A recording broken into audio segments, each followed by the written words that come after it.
Student friend, Hindi और pride में आप सभी का स्वागत है। Friends, UGC net unit 10 Hindi गद्य विधा से संबंधित यूनिट है, जिसमें शरत चंद्र चट्टोपाध्याय की जीवनी आवारा मसीहा लगा है, जिसके लेखक है विष्णु प्रभाकर जी। मूल टेक्स्ट वाचन हमने कर दिया है, इसे नोट्स रिवीजन के तौर पे आप क्लास को लेंगे। अगर आपने उसे बहुत अच्छे से सुना होगा तो ही आपको ये क्लास समझ में आएगा। विष्णु प्रभाकर जी का जन्म देखें तो इनका जन्म जो है सन 1912 में मीरापुर, जिला मुजफ्फरनगर, उत्तर प्रदेश में हुआ था। इन्हें विष्णु दयाल के नाम से भी जाना जाता है। इन्होंने कहानी, उपन्यास, नाटक व निबंध विधाओं का सृजन किया है। सन 1931 में हिंदी मिलाप में पहली कहानी दिवाली के दिन छपने के साथ ही इनके लेखन का सिलसिला शुरू हुआ और जीवन पर्यंत जो है ये चलता रहा। तो 12 में जन्म हुआ। विष्णु दयाल के नाम से भी जाने जाते थे। हिंदी मिलाप में दिवाली के दिन इनकी कहानी भी छपी थी। प्रमुख कृतियों में ढलती रात, स्वप्नमयी, अर्धनारीश्वर, धरती अभी भी घूम रही है, क्षमादान, दो मित्र, होरी उपन्यास करके है, हत्या के बाद, नौ प्रभात, डॉक्टर, प्रकाश और परछाइयाँ, अशोक, अब और नहीं टूटते, परिवेश नाटक इत्यादि आत्मकथा पंक्तिहीन 3 खंडों में राजकमल प्रकाशन से प्रकाशित हुआ। विष्णु प्रभाकर की जीवनी आवारा मसीहा, जिसे हम पढ़ने वाले हैं, बहुत चर्चित है। जिसे भी जो है लेना है, मतलब कि क्लास लेना, वो यहाँ से कांटेक्ट कर सकते हैं। देखिए, मार्च 1974 में प्रकाशित हुआ था ये जीवनी जो हम पढ़ रहे हैं। ये कृति बांग्ला साहित्य के लेखक श्री शरतचंद्र चट्टोपाध्याय के जीवन पर आधारित है। यानी आवारा मसीहा जो लिखा है विष्णु जी ने, 1974 में प्रकाशन में आया। ये बांग्ला साहित्य के लेखक है श्री शरतचंद्र, उनके जीवन पर आधारित है।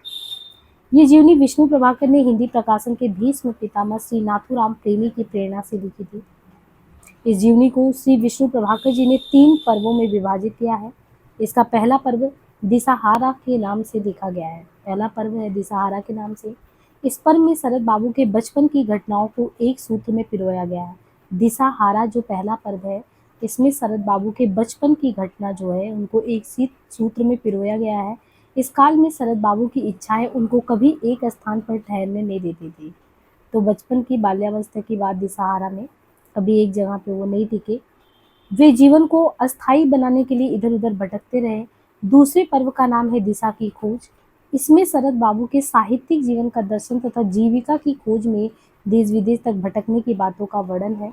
और तीसरे और अंतिम पर्व का नाम है दिशांत। इस पर्व में लेखक ने दर्शाया है कि कैसे वो उपन्यासकार के रूप में प्रतिष्ठित होते हैं और साथ ही सामाजिक क्षेत्र में क्या क्या क्रियाकलाप करते हैं। इस पर्व में शरद बाबू के स्वर्गवास की घटनाओं का भी वर्णन है। तो ये 3 पर्व में बटा हुआ है। आवारा मसीहा के जीवन में, मतलब इसमें अगर देखिए आवारा मसीहा, तो इनमें जो पात्र आए हैं इस जीवनी में, इनके नाना केदारनाथ, यानी इनके आवारा मसीहा में देखें तो केदारनाथ इनके नाना हैं। मोतीलाल यायावर पिता है इनके। भुवन मोहिनी माता है।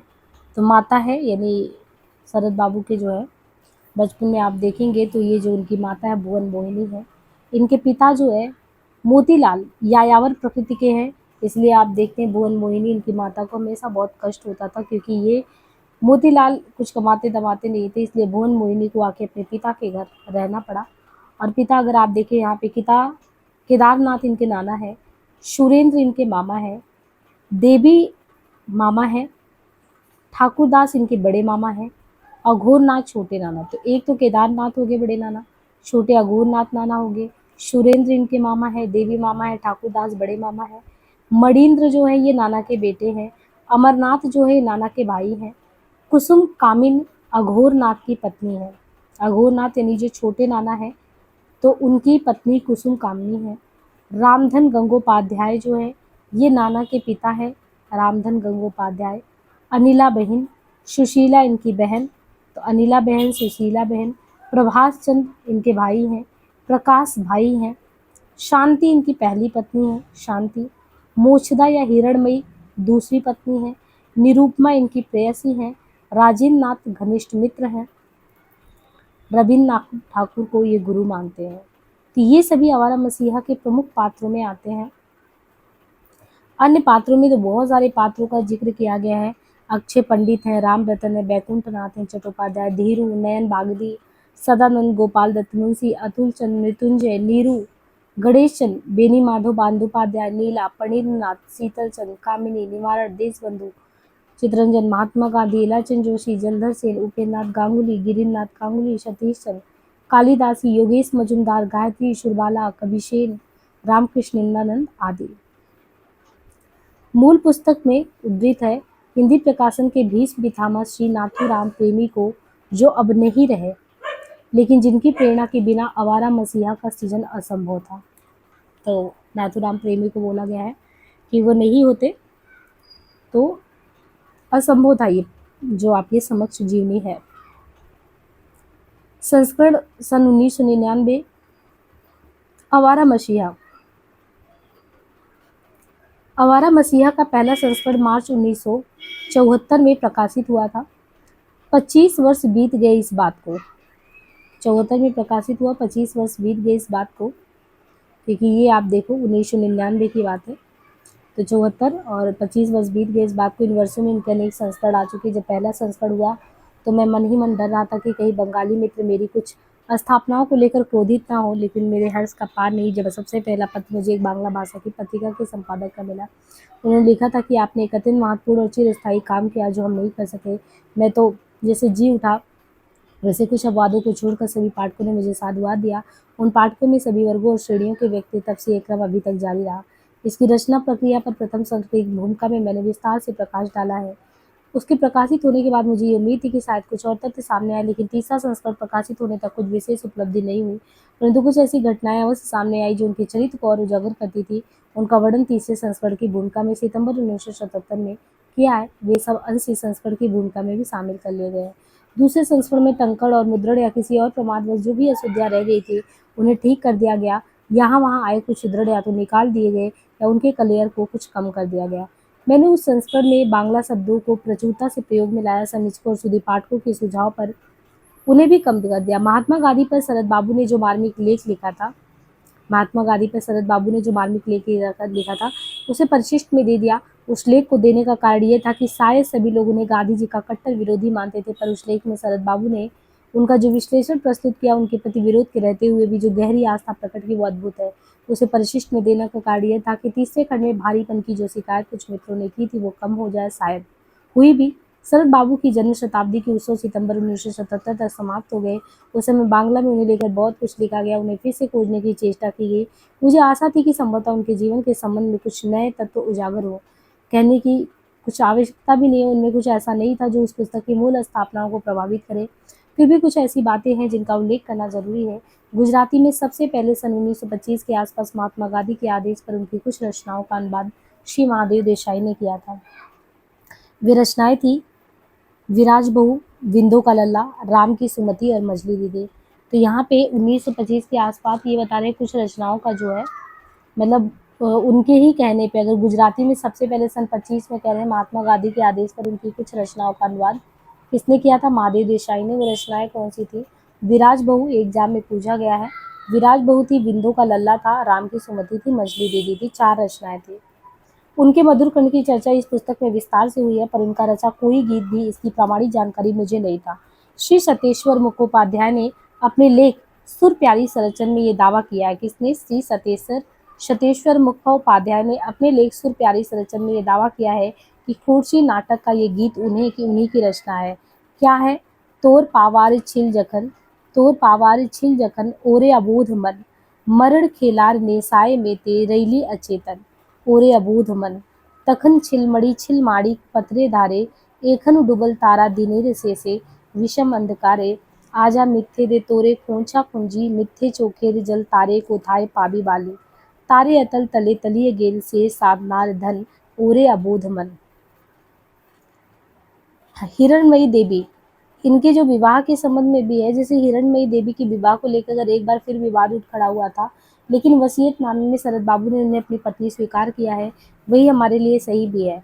शास्त्र सम्मत विधि विधान से उन्हें ये पद मिला अथवा हृदय के मिलन द्वारा ये बात विवाद अब अर्थ खो बैठा है। वे मुक्त मन से क्रांतिकारियों की आर्थिक सहायता करते थे, ये बात भी इस पुस्तक में बार बार कही गई है। इस बात को प्रमाणित करने वाले कुछ और तथ्य सामने आए। हेनरी वुड के उपन्यास स्टलीन के आधार पर शरद ने एक उपन्यास अभिमान लिखा था, जिसे पढ़कर एक युवक इतना क्रुद्ध हुआ कि उसे मारपीट करने के लिए तैयार हो गया था। श्री गोपाल चंद्र राय का अनुमान है कि वो युवक ब्रह्म समाजी रहा होगा, क्योंकि अभिमान में एक ब्रह्म समाज परिवार की नारी अपने पहले पति को त्याग कर दूसरा विवाह कर लेती है। स्त्रीलिंग जिस परिवेश के उपन्यास में है, उस परिवेश में ऐसा करना पाप नहीं समझा जाता, परंतु इस युग के भारतीय परिवेश में ऐसा चित्रित करना निस्संदेह निंदनीय समझा जाता है। एक और महत्वपूर्ण तथ्य जिसका उल्लेख करना जरूरी है वो ये है कि श्रीमती निरुपमा देवी ने पत्र लिखकर उनसे प्रार्थना की थी कि वे अपनी रचनाओं में विधवा चरित्र की आलोचना न करें। तब उन्होंने निरुपमा देवी को वचन दिया था, तुम्हारे मन को आघात पहुंचाकर ऐसा कुछ भी नहीं लिखूंगा।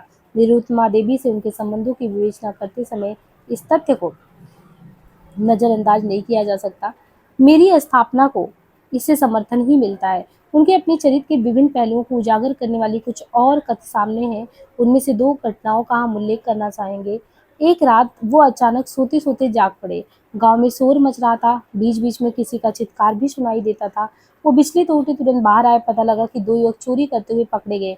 उन्हीं को गांव वाले पीट रहे हैं। पशु का क्रंदन सुनकर जो विकल हो उठता हो वो मनुष्य को पीटते देखकर कैसे रुक सकता। तुरंत घटनास्थल पर पहुंचे तो लोगों को समझाया बुझाया, कहा कि मारो मत, चोरी की है तो पुलिस को सूचना दो। गांव वालों ने उनकी बात मान ली। शरद बाबू उन दोनों युवकों को अपने घर ले गए। पुलिस के आने तक वे वहीं रहे, बेचारों के प्राण बचे। लेकिन जब पुलिस उनको लेकर चली गई तब क्या हुआ, उनको दिन चढ़ गया तो वे कमरे से बाहर नहीं निकले। हिरणमयी देवी ने अनुनय विनय की, मित्र आए पर वे रोते ही रहे, कहते रहे कितना बड़ा पाप किया मैंने, दो युवकों को चोर बना दिया, उन्हें पुलिस को सौंप दिया, वहां से आने पर वे दागी चोर बनकर ही निकलेंगे। वो जितने संवेदनशील थे उतने ही दृष्टा भी थे और उतनी ही तीव्र थी उनकी सूक्ष्म पर्यवेक्षण शक्ति। एक दिन उन्होंने अचानक अपने मित्रों से कहा, आओ किसी गांव में चला जाए। मित्र लोग तैयार हो गए और शहर से 7-8 मील दूर दुर्गापुर गांव की ओर चल पड़े। जैसे ही गांव के पास पहुंचे तो कुत्तों ने जोर जोर से भौंकते हुए उनका स्वागत किया। मित्र लोग उन्हें डांटने लगे तो शरद बाबू ने उन्हें रोक दिया। वे अपना काम कर रहे, अभी चुप हो जाएंगे, बढ़िया कुत्ते हैं। एकदम देसी कुत्ते थे, बढ़िया कैसे हो सकते, ये बात मित्रों को समझ में नहीं आई, पर उन्हें गांव में जाना था। गए, गांव के पुरुषों से कथा वार्ता हुई। शरद बाबू खूब प्रसन्न हुए। तो ये कुछ किस्से इनके बारे में है। कहते कि लौटते समय गाड़ी में बैठे बैठे शरद बाबू ने, जैसा कि उनका स्वभाव था, खूब बातें की। कुत्तों की भी चर्चा हुई। बोले, देखो कुत्ते गांव के लोगों की आर्थिक स्थिति का थर्मामीटर होते हैं। अगर गांव के कुत्ते खूब हष्ट-पुष्ट हो तो समझ लो कि गांव के लोगों को खाने पीने का अभाव नहीं है। यहाँ यही सब देखने को मिला।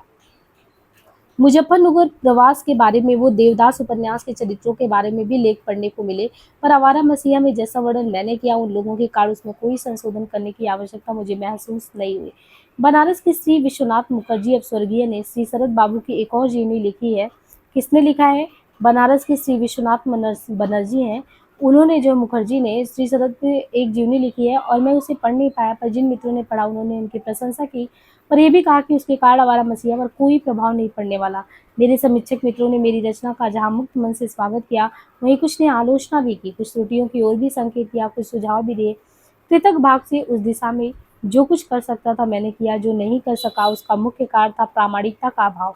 कहीं कहीं मतभेद भी है और जो स्वाभाविक भी है। इसके रचना काल में कैसी कैसी कठिनाइयां मेरे सामने आई, उनकी एक झलक मैंने पहले संस्करण की भूमिका में दी, पर उससे मेरे समीक्षक और पाठक संतुष्ट नहीं हो सके। सबकी चर्चा करना तो कई कारणों से अब भी संभव नहीं होगा, पर एक बात की ओर संकेत अवश्य करना चाहूंगा। शरद बाबू का जीवन क्रम इतना उलझा हुआ, इतना विशृंखल है कि उसमें तारतम्य बैठाना, उसके क्रम को ठीक करना बड़ा दुष्कर कार्य है। कौन सी घटना कब कैसे घटी, कब कहाँ रहे, कितने दिन रहे, कौन सा भाषण कब दिया, क्या ठीक ठीक कहा, इसका लेखा जोखा कहीं उपलब्ध नहीं है। जो है वो एकदम विशृंखल। उसकी तलाश में मुझे बरसों यहाँ वहाँ भटकना पड़ा। जोशियों की शरण ली, विश्वविद्यालय के कैलेंडर देखे, स्कूल कॉलेज के रजिस्टर टटोले, पुरानी पत्रिकाएं ढूंढी, तब कुछ रूप दे सका। वो भागलपुर से कब भागे इसका कुछ कुछ सही पता तब चला जब भागलपुर में ही रचित और हस्तलिखित पत्रिका में प्रकाशित उनकी जुलाई सन 1901 की एक रचना देखने में आई। 1901 में दिसंबर 1902 के अंत में उन्होंने अपनी बहन के घर गोविंदपुर से मामा गिरीन्द्र नाथ को जो पत्र लिखा था, वो मुझे दिल्ली में ही उनके पुत्र श्री अमल कुमार गांगुली के सौजन्य से 73 में मिला। उनके मिलने से बहुत सी तिथियां अपने आप से ठीक हुई। वो वहां से कब लौटे इसकी तिथि भी अनुमान प्रमाण के सहारे निश्चित की गई, नहीं तो एक लेखक ने उन्हें उसके बाद भी रंगून में रविन्द्रनाथ से मिलते देखा। उनके प्राय सभी जीवनीकारों ने लिखा है कि उन्होंने मैट्रिक दिसंबर सन 1894 में पास किया, लेकिन जब मैंने विश्वविद्यालय जाकर कैलेंडर देखा तो परीक्षाएं सोमवार फरवरी सन 94 में ही आरंभ हुई। परीक्षा फल अधिक से अधिक अप्रैल 94 में घोषित हुआ होगा। कैलेंडर में वो दिसंबर में ही छप सका। उसी को देखकर सबने मान लिया कि उन्होंने दिसंबर 84 में मैट्रिक पास किया। यदि ऐसा हुआ होता तो उस वर्ष कॉलेज में प्रवेश कैसे पा सकते थे। बंगाली निश्चित रूप से बंगाब्द का प्रयोग करते हैं, इसलिए मेरे सामने एक और समस्या थी कि इन तिथियों को ईस्वी सन के अनुसार तिथियों में कैसे परिवर्तित करूं। पुराने कैलेंडरों की तलाश में अनेक मित्रों और पुस्तकालयों की शरण लेनी पड़ी, क्योंकि तिथियों का अपना महत्व है। जो ज्योतिष शास्त्र में विश्वास करते हैं वो इस बात को खूब समझते हैं। तो ये विसंगतियां अंत नहीं थे। बेशक ये विसंगतियां संरचना को प्रभावित नहीं करती। वे कब कहाँ रहे, कब कहाँ गए, ये अंततः कोई महत्व नहीं रखता, पर जीवन क्रम को समझने के लिए उनका आवश्यकता होना स्वाभाविक है। आवारा मसीहा नाम को लेकर काफी उहापोह मची। वे अर्थ किए गए जिनकी मैंने कल्पना भी नहीं की थी। मैं तो इस नाम के माध्यम से यही बताना चाहता था कि कैसे एक आवारा लड़का अंत में पीड़ित मानवता का मसीहा बन जाता है। आवारा और मसीहा दो शब्द है, दोनों में एक ही अंतर है। आवारा मनुष्य में सब गुण होते हैं, उसके सामने दिशा नहीं होती है। जिस दिन उसे दिशा मिल जाती है उसी दिन वो मसीहा हो जाता है। मुझे खुशी है कि अधिकांश मित्रों ने इस नाम को इसी संदर्भ में स्वीकारा। ये संस्करण आते आते मुझे कुछ घटनाओं और तथ्यों के बारे में भी जानकारी मिली। पृष्ठ 138 पर उनके मामा उपेंद्र नाथ। उन्हें खोजते खोजते जब वेश्यालय गए और शरद के बारे में पूछा तो उन्हें जो उत्तर मिला वे ऐसे थे: वो दादा ठाकुर के बारे में पूछते हैं, ऊपर चले जाओ, सामने ही पुस्तकों के बीच में जो मानुष बैठा मिलेगा वही शरद है। पृष्ठ 255 पर पाथे दाबी के जब्त होने की तारीख सरकारी दस्तावेज के अनुसार जनवरी 1927 है, अर्थात 31 दिसंबर 26 को प्रकाशित होने के 4 महीने बाद पुस्तक जब्त हो गया। पृष्ठ 397 पे प्रेमचंद की कहानी संग्रह पर अपनी सम्मति देते हुए उन्होंने उनकी बहुत प्रशंसा की, पर साथ ही ये भी लिखा कि रविन्द्रनाथ ठाकुर के साथ उनकी तुलना करना अनुचित है। उन्होंने ऐसा इसलिए कहा क्योंकि इस पुस्तक की भूमिका में श्री मनन द्विवेदी ने लिखा था। कुछ लोगों का विचार है कि आपकी गल्प साहित्य मार्तंड रविन्द्र बाबू की रचना से टक्कर लेती है। सप्त सरोज में निम्नलिखित कहानियां संकलित थी: बड़े घर की बेटी, 100, सज्जनता का दंड, पंच परमेश्वर, नमक का दरोगा, उपदेश और परीक्षा। प्रथम खंड अध्याय 10 में राजा शिवचंद्र की चर्चा आई। वे तत्कालीन सुधारक दल के नेता माने जाते थे। वे इतने प्रसिद्ध हो गए थे कि उनके बारे में एक कहावत बन गई थी: राज न पाट शिवचंद्र राजा, ढोल न ढाक अंग्रेजी बाजा। आज भी लोग इस कहावत का प्रयोग करते हैं। यहाँ एक बात और स्पष्ट कर दूं कि आवारा मसीहा में आई किसी घटना के बारे में मैंने कल्पना नहीं की थी। जितनी और जैसी जानकारी पा सका उतना ही मैंने लिखा है। प्रथम पुरुष के रूप में उनके मुख से जो कुछ कहलवाया वो सब उनके उनके मित्रों के संस्मरण से है, वही उनके साक्षी रहे। यथासंभव उन्हीं की भाषा का प्रयोग मैंने किया है। प्रामाणिकता की दृष्टि से एक दो स्थानों पर उनकी रचनाओं में आए उन्हीं स्थलों के वर्णन का भी सहारा लिया, पर ऐसा बहुत कम है। मैंने अगर स्वतंत्रता ली भी है तो उतनी ही जितनी एक अनुवादक ले सकता है। मन चाहा तो कभी होता नहीं, पर विसंगतियों और असंगतियों के बावजूद मित्रों ने, विशेषकर बंगाली मित्रों ने, मेरे इस तुच्छ प्रयत्न का जैसा स्वागत किया उससे मेरा उत्साह ही बढ़ा। प्रसन्नता की बात है कि इसका अनुवाद अंग्रेजी तथा भारत की लगभग सभी प्रमुख भाषाओं में हो चुका है। इन सब के प्रति मैं नतमस्तक हूँ। अंत में शरदचंद्र के प्रति नतमस्तक होकर बांग्ला की मूर्धन्य कवि नजरुल इस्लाम के शब्दों में इतना ही कहूँगा: अवमाननार अतल गहरे ये मानुष छिलो लुकाए, शरद चांदेर जोशना तादेर दिलो राजपथ दिखाए। विष्णु प्रभाकर, 28 जुलाई 1999, कुंडेवलान, अजमेरी गेट, दिल्ली 6। भूमिका, पहले संस्करण की भूमिका लिखते हैं। कभी सोचा भी ना था एक दिन मुझे अपराजेय कथा शिल्पी शरदचंद्र की जीवनी लिखनी पड़ेगी।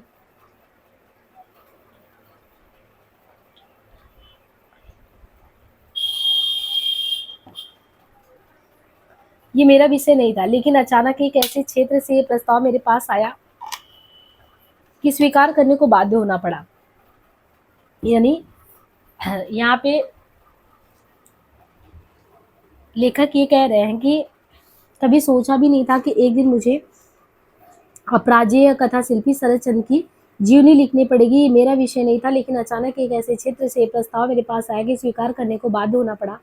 हिंदी ग्रंथ रत्नाकर बम्बई के स्वामी श्री नाथुराम प्रेमी ने सरस साहित्य का प्रमाणिक अनुवाद हिंदी में प्रकाशित किया हो। उनकी इच्छा थी कि इसी माला में शरदचंद्र की एक जीवनी भी प्रकाशित की जाए। उन्होंने इसकी चर्चा श्री यशपाल जैन से की और न जाने कैसे लेखक के रूप में मेरा नाम सामने आ गया। यशपाल जी के आग्रह पर मैंने एकदम ही ये काम अपने हाथ में ले लिया। ऐसा नहीं था, लेकिन अंततः लेना पड़ा। ये सच है, इसका मुख्य कारण था शरदचंद्र के प्रति मेरी अनुरक्ति। उनके साहित्य को पढ़कर उनके जीवन के बारे में, विशेषकर श्रीकांत और राजलक्ष्मी के बारे में जानने की उत्कट इच्छा कई बार हुई। शायद ये इच्छा पूरी होने का ये अवसर भी था। सोचा बांग्ला साहित्य में निश्चित ही उनकी अनेक प्रमाणिक जीवनियां प्रकाशित हुई होंगी। लेख संस्मरण तो ना जाने कितने लिखे गए होंगे, वहीं से सामग्री लेकर एक छोटी सी जीवनी लिखी जा सकेगी। लेकिन खोज करने पर पता लगा कि प्रमाणिक तो क्या, सही अर्थ में जिसे जीवनी कह सके वैसी कोई पुस्तक बांग्ला में है ही नहीं। उनके जीवन की कल्पित कहानी को जीवनी का रूप देकर अनेक पुस्तकें प्रकाशित हुई हैं, पर उनमें शरद बाबू का वास्तविक रूप तो क्या प्रकट होता और भी जटिल हो उठा। अब मैंने इधर उधर खोज आरंभ की, लेकिन जैसे जैसे आगे बढ़ता गया उलझता ही गया। ढूंढ ढूंढ कर मैं उनके समकालीन व्यक्तियों से मिला, बिहार, बंगाल, वर्मा सभी जगह गया, लेकिन कहीं भी तो कुछ भी उत्साहजनक स्थिति नहीं दिखा। प्राय सभी मित्रों ने मुझसे कहा, तुम शरद की जीवनी नहीं लिख सकते, अपनी भूमिका में ये बात स्पष्ट कर देना कि शरद की जीवनी लिखना असंभव है। ऐसे भी व्यक्ति थे जिन्होंने कहा, छोड़ो भी, क्या था उसके जीवनी में जो तुम लिखना चाहते हो, पाठकों के देना चाहोगे। नितांत स्वच्छंद व्यक्ति का जीवन भी क्या कोई अनुकरणीय हो सकता है। उनके बारे में जो कुछ हम जानते हैं वो हमारे बीच में ही रहे, दूसरे लोग उसे जानकर क्या करेंगे, रहने दो, उसे लेकर क्या होगा। एक सज्जन तो अत्यंत उग्र हो उठे, तीव्र स्वर में बोले, कह देता हूँ मैं उनके बारे में कुछ नहीं बताऊंगा। दूसरे सज्जन की घृणा का पार नहीं था। गांधी जी और शरद के संबंध में मैंने एक लेख लिखा, उसी को लेकर उन्होंने कहा, छी, तुमने उस दुष्ट की गांधी से तुलना कर डाली। एक बंधु जो ऊंचे ऊंचे पदों पर रह चुके थे मेरी बात सुनकर मुस्कुराए, बोले, क्यों इतना परेशान होते हो, दो चार गुंडों का जीवन देख लो, शरद का जीवन बिल्कुल वैसा है, वैसी ही जीवनी तैयार हो जाएगी। इन प्रतिक्रियाओं का कोई अंत नहीं था, लेकिन ये मुझे मेरे पद से विरत करने के स्थान पर चुनौती बन के आए, वो प्रेरणा दिए। सन 1959 में मैंने अपनी यात्रा शुरू की और 73 में 14 वर्ष लगे मुझे आवारा मसीहा लिखने में। समय और धन दोनों मेरे लिए अर्थ रखते थे, क्योंकि मैं मासिक जीवी लेखक हूँ, यानी मस्त लेखक। लेकिन ज्यों ज्यों आगे बढ़ता कि मुझे अपने काम में रस आता गया, और आज मैं साधिकार कह सकता हूँ कि मैंने जो कुछ किया पूरी आस्था के साथ किया, और कहने में बुरा आनंद भी पाया। ये आस्था और आनंद यही मेरा सही अर्थों में पारिश्रमिक है। मुझे पहले भी बंगाल के एक दो मित्रों ने इस क्षेत्र में प्रयत्न किए हैं लिखने के। उनमें सर्वाधिक प्रमाणिक कार्य है श्री गोपाल चंद्र राय जी का। उन्होंने जो है, गोपाल चंद्र राय जी ने अत्यंत परिश्रम के साथ शरद बाबू के जीवन को समझने की सामग्री जुटाने का अस्तुत्य काम किया। मेरा प्रारंभिक कार्य सन 1965 तक समाप्त हो गया था। तभी उनकी लिखी ग्रंथ माला का पहला खंड मुझे मिला। इसमें शरदचंद्र की जीवनी तथा उसी संबंध में कुछ दूसरी सामग्री है। मैं उनसे अपने काम की तुलना नहीं करना चाहूंगा, वो मुझसे बहुत पहले से काम कर रहे थे। हम दोनों की क्षमता और दृष्टि में भी बहुत अंतर है।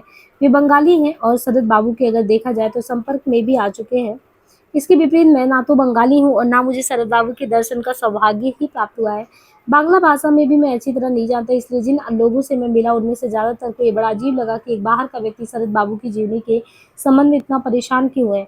वे इस बात से प्रभावित हुए और उन्हें बड़ी ईमानदारी से मेरी सहायता की।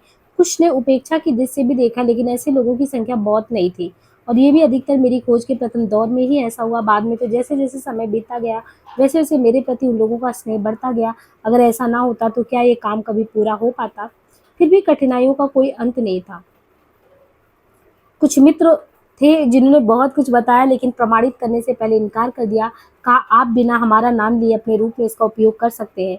इनमें ऐसे मित्र भी थे जिन्होंने मुझे चेतावनी दी कि यदि मैंने शरद बाबू के मुंह से कुछ ऐसा वैसा कहलवाया या स्वयं ऐसा वैसा लिखा तो उसका परिणाम बुरा भी हो सकता है, मुझे क्षमा नहीं मिलेगी। कुछ ऐसे भी थे जो स्वयं लिखना चाहते थे, लेकिन मुझे दुख है कि उनमें से बहुत कम ही ऐसा कर सके, फिर भी उन्होंने किया।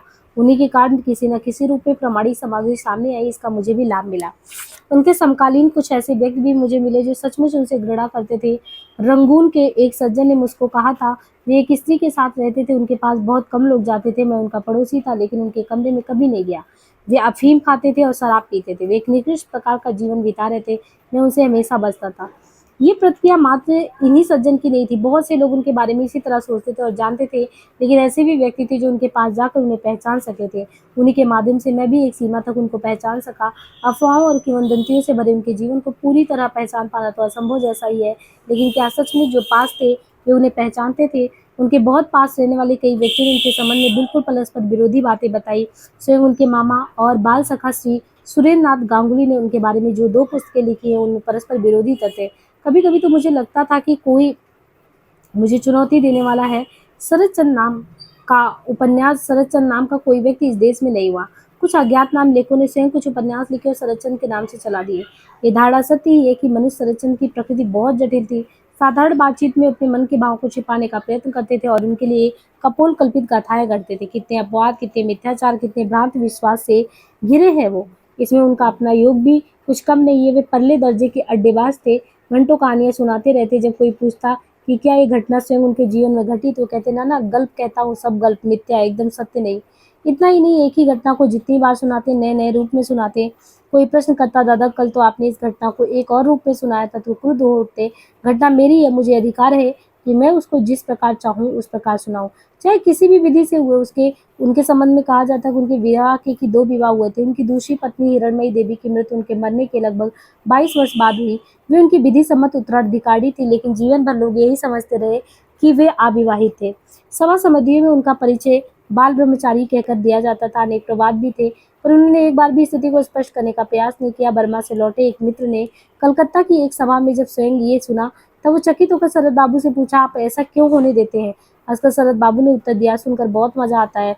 उन्होंने स्वयं लिखा, अपने विगत जीवन के बारे में मैं अत्यंत उदासीन जानता हूँ। उसको लेकर नाना प्रकार की जनश्रुतियां प्रचारित हो रही हैं, लेकिन मेरे निर्विकार आलस्य को वे बिंदु मात्र भी विचलित नहीं कर सकती। शुभचिंतक बीच बीच में उत्तेजित होकर कहते हैं कि झूठ का प्रतिकार क्यों नहीं करते। मैं कहता हूँ झूठ यदि है तो उसका प्रचार मैंने तो नहीं किया, इसलिए प्रतिकार करने का दायित्व भी उनका ही है, उनको करने को कहो। सचमुच अपने जीवन की कहानी में इस प्रकार गुप्त रखते थे कि उनको उनके घनिष्ठ तथा अंतरंग से अंतरंग बंधु भी कुछ नहीं जानते थे।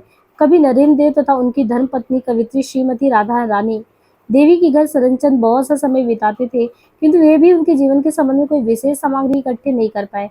ठीक यही स्थिति उनके घनिष्ठ मित्र हरिदास चट्टोपाध्याय की थे। वे भी सरनचंद के संबंध में कोई ठीक ठाक बात नहीं बता सकते। जब गंभीरता से लोग उनसे उनके जीवन के बारे में चर्चा करते, तो वे कहते, देखो, लेखक के व्यक्तिगत जीवन को लेकर परेशान होने से क्या लाभ?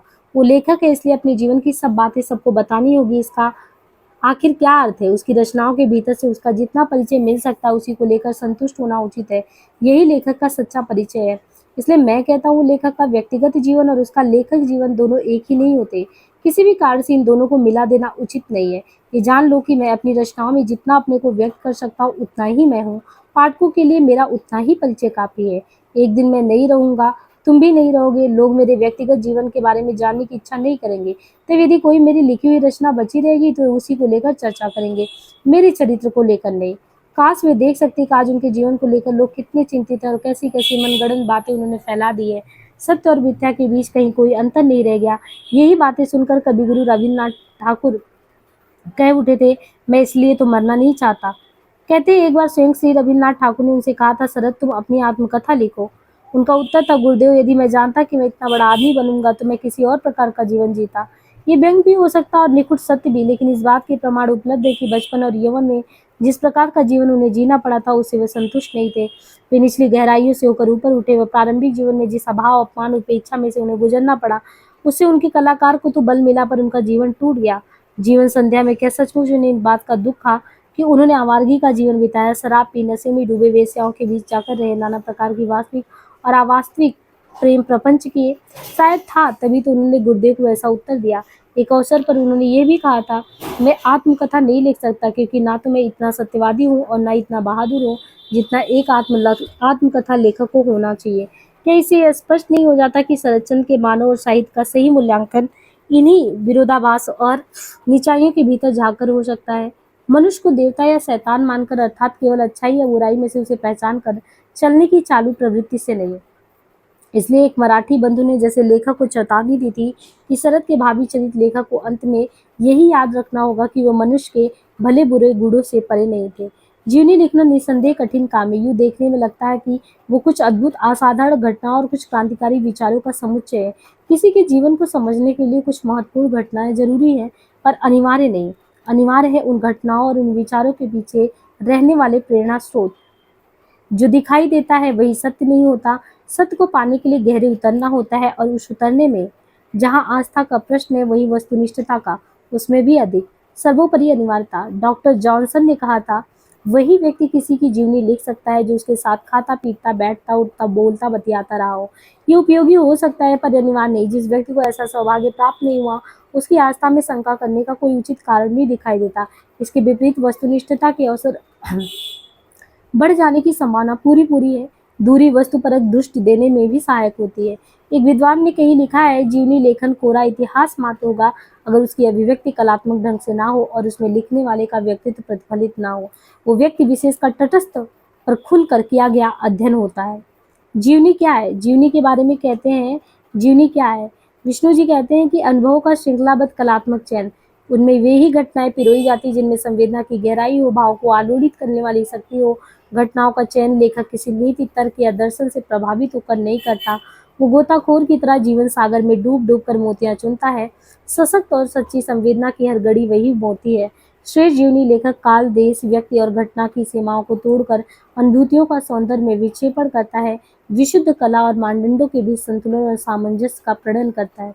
नहीं जानता कि आवारा मसीहा इस कसौटी पर कितना खरा उतरेगा, किंतु एक बात पूरे विश्वास के साथ कह सकता हूँ कि मैंने कला को भले ही खोया, वो आस्था को नहीं खोया और निरंतर सशक्त और सच्ची संवेदना की घड़ियों को खोजने का प्रयत्न किया। बहुत से लोग ये मानते हैं कि साहित्यकार का जीवन उसका साहित्य ही होता है। पूर्ववर्ती मराठी बंधु ने ये भी लिखा था, हमारे प्रयत्नों का उद्देश्य यदि तथ्यपूर्ण सामग्री की खोज करना है तो ये प्रयत्न कुछ हास्यास्पद अवश्य है। वे कहाँ पैदा हुए, कहाँ स्वर्गवासी हुए, रंगून में कहाँ रहे, इस दुनिया में किन किन स्त्री रूपी देवताओं ने उनका साथ दिया, रोटी रोजी की क्या व्यवस्था थी, स्वास्थ्य की ओर उन्होंने दुर्लक्ष्य क्यों किया, किसी से किसी प्रकार की सहायता की अपेक्षा क्यों नहीं की और फिर सबकी सहायता करने में अपना सब कुछ क्यों लुटा दिया। ऐसे अनेक प्रश्नों के उत्तर उनकी रचनाओं में से ना पा सके तो वे कहीं और मिल सकेंगे। जिबुन्निसा के शब्दों में शरद भी यही कहते थे, दर सुखिन पिनहा सुधम मानिन बूदर बुर्गे कुल, हर की दिदन मैल दालू पर सुखन विनद मरा। जैसे खुशबू फूल की पंखुड़ियों में बसी, वैसे ही मैं अपनी कविता में व्याप्त हूँ। जो मुझसे मिलने का इच्छुक हो मेरे काव्य में मुझे पाले। मेरा हर शेर है मेरा हर शेर है अख्तर मेरी जिंदा तस्वीर, देखने वालों ने हर लफ्ज में देखा है मुझे।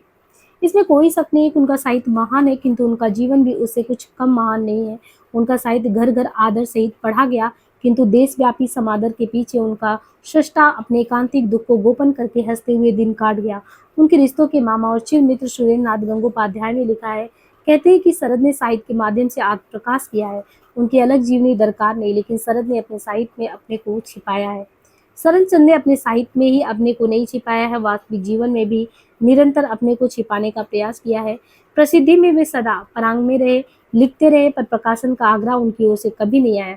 यदि उनके स्वार्थी मित्र अनजाने ही उन्हें अंधकार में से बाहर न खींच लाते और तब उनकी प्रतिभा तत्कालीन साहित्य जगत को आलोड़ित न कर देती, तो ये रंगून में ही अपने निर्वासित जीवन का अंत कर देते। लेकिन फिर भी ये सत्य है कि लिखते वे अवश्य रहते। श्री इलाचंद जोशी के शब्दों में ये भी कहा जा सकता है कि कुछ रहस्यमय मनोग्रंथियों के कारण वे जीवन काल में अपनी संभावित ख्याति से कतराते थे और लिखते केवल इसलिए चले जाते थे कि मृत्यु के बाद उनका प्रकाशन हो और तब एक मृत लेखक की रचनाओं के भीतर से बोलने वाली महान आत्मा समस्त लेखों पर हावी हो जाए। इस प्रवृत्ति को हीन भावना भी कहा जा सकता है और वैरागी का मन भी। ये प्रारंभिक जीवन के अभाव और अपमानों की अंतर्मुखी प्रतिक्रिया भी हो सकती है, लेकिन इन्हीं कारणों से जीवन चरित्र लिखने वाले का काम कितना दुष्कर हो गया और ये भी सत्य है कि यही चुनौती उनकी सबसे बड़ी शक्ति भी बनी। तब ये कल्पना की जा सकती है कि मुझे ये सामग्री एकत्रित करने में 14-15 वर्ष क्यों लगे और अब भी क्या ये विश्वास से कहा जा सकता है कि जो कुछ मैंने पाया है वो क्या एकांतिक रूप से सत्य है। निश्चय ही ये दावा मैं नहीं कर सकूंगा। इसके विपरीत यदि कोई कहेगा कि मैंने जो कुछ लिखा वो मिथ्या है, तो मैं उसका प्रतिवाद नहीं करूंगा। कला के लिए सत्य भले ही संपूर्ण आदर्श ना हो, परंतु जीवन चरित्र लिखना इस दृश्य विज्ञान के अधिक पास है और उसका आदर्श सत्य ही है। पर जैसा कि पहले कहा जा चुका है कि घटना तो सत्य नहीं है, उसका जीवन में महत्व है, लेकिन उससे अधिक महत्व है घटना के पीछे की प्रेरणा का। वही प्रेरणा सत्य है। मैंने इतना समय इसलिए लगाया कि मैं भ्रांत और अभ्रांत घटनाओं के पीछे के सत्य को पहचान सकूं, जिसे घटनाओं से परे जो वास्तविक शरदचंद्र है उनका रूप पाठकों के सामने प्रस्तुत किया जा सके। ये सब कैसे और किस प्रकार हुआ ये मैं नहीं बता सकूंगा, जिसे सिक्स्थ सेंस कहते हैं। शायद वही मेरी सहायक रही। मैं अधिक से अधिक उन व्यक्तियों से मिला जिनका किसी न किसी रूप में शरदचंद्र से संबंध था। उन सभी स्थानों पर गया जहाँ वे उनके उपन्यासों के पात्र रहे थे। उस वातावरण में रमने की कोशिश की जिसमें वे जिए थे।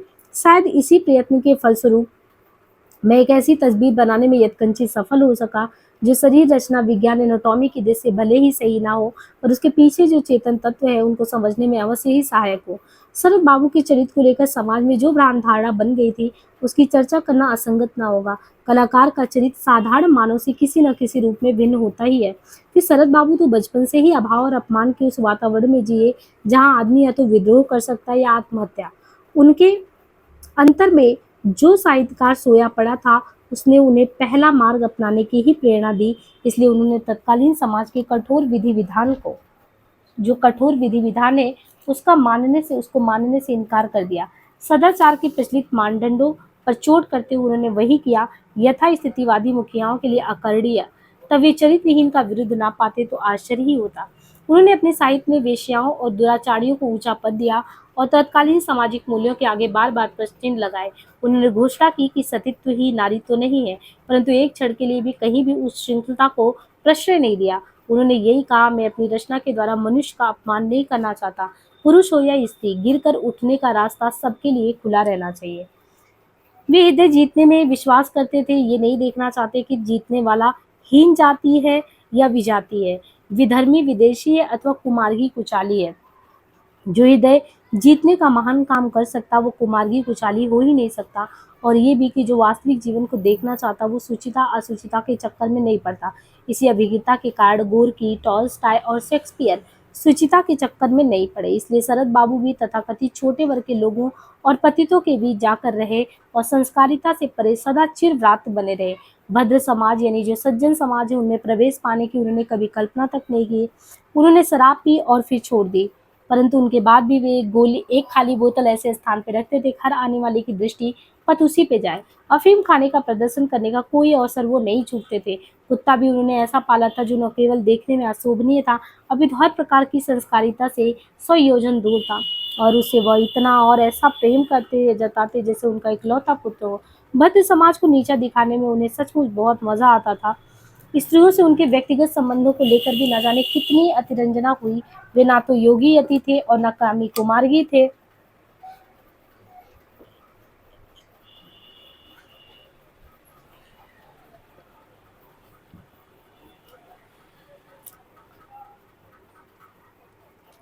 एक कलाकार की भांति वे मात्र रोमांटिक थे। जब परिवार, समाज, यहाँ तक कि मित्रों तक ने उनके लिए अपने द्वार बंद कर दिए थे, तब वे ऐसी बस्तियों में जाकर रहते थे जिनके द्वार भद्रलोक के लिए दिन के प्रकाश में नहीं खुलते। समाज के सभी वर्गों की नारियों से उनके संबंध सहज और आत्मीय थे। अपनी प्रसिद्धि के स्वर्ण काल में भी वे उनसे मिलने कभी नहीं कतराए। उन्होंने उन सभी को सहज भाव से अपने साहित्य में मनुष्य की मर्यादा दी, इसलिए वो उनमें बहुत ही भक्ति रखती थी, उनकी ओर आकर्षित थी। उनकी कहानी कहने की भंगिमा पर वे मुग्ध थी और उनके विचारों पर प्राण निछावर करती थी। अनीति के प्रचारक के रूप में इसी कारण उनकी प्रसिद्धि चरम सीमा तक पहुंच गई थी। उन्हें कोयले से अधिक काला प्रमाणित करने के लिए न जाने कितनी कहानियां गढ़ ली गई थी। अचरज तो ये है कि इस गढ़ने में उनका योग भी कम नहीं था।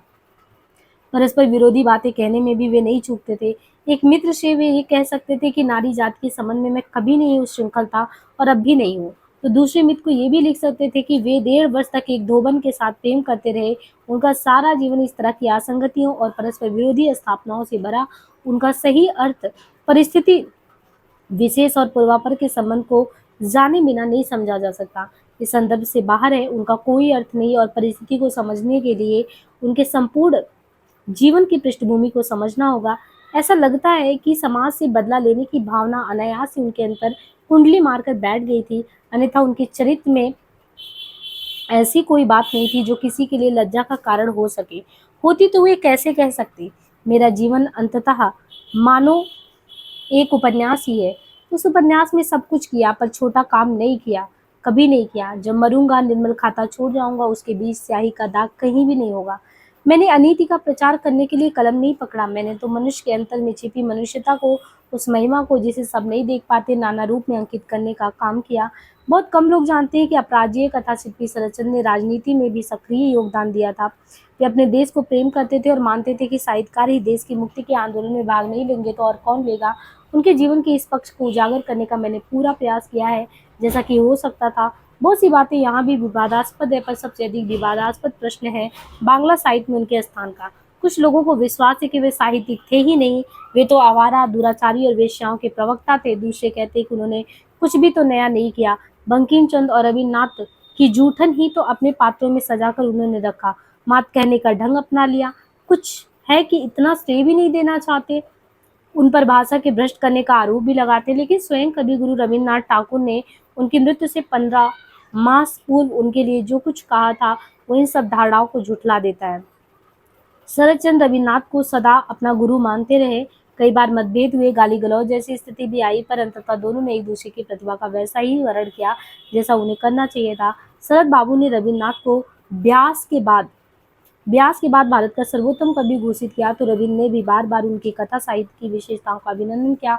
उनकी षष्ठपूर्ति के अवसर पर, जिसका आयोजन उन्होंने स्वयं किया था, उन्होंने कहा, ज्योतिषी असीम आकाश में डूबकर नाना रश्मियों के समूह से निर्मित नाना जगतों का आविष्कार करता है, जो अनेक कक्षाओं के मार्ग में तेजी से उतर रहे हैं।